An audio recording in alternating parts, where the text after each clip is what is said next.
पहिले 3 ते 5 वर्ष मुलांची ग्रास्पिंग पॉवर खूप असते. मी ऑब्झर्व केले, की माझ्या मुलासोबत मी जेव्हा बोलतीये, लिटरली असं झालं, की परवा एक शब्द आमच्यासाठी खूप नवीन होता आणि त्याच्यावर थोडं रिसर्च केलो. त्याचा मीनिंग पण भरपूर निघत होते त्या शब्दाबद्दल. पण सेकंड डेला तो करेक्ट वर्ड मला लक्षात नव्हता. पण असं झालं, की माझ्या त्या 2.5 वर्षाच्या मुलग्याला तो शब्द करेक्ट लक्षात होता.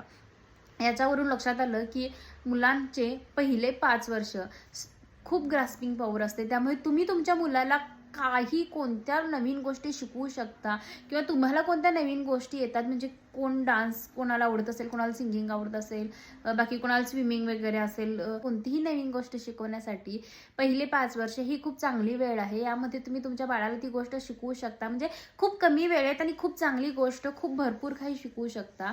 तसंच तुम्ही काही अजून तुम्हाला येत नाही, पण ती गोष्ट तुमच्या बाळाला यावी अशी वाटत असेल किंवा तुम्हालाही कोणत्या नवीन गोष्टी शिकून बाळाला शिकवता येत असतील, ह्या सगळ्या गोष्टी तुम्ही तुमच्या बाळाला शिकवल्या पाहिजेत. पहिले 5 वर्ष हीच त्या शिकण्याची वेळ आहे. त्यामध्ये खूप बाळ फास्ट शिकेल, खूप फास्ट ग्रास्प करेल आणि पहिले 5 वर्ष तुम्ही सुद्धा नवीन आई, नवीन बाबा म्हणून खूप काही गोष्टी असतात ज्या बाळासोबत तुम्ही शिकणार असता.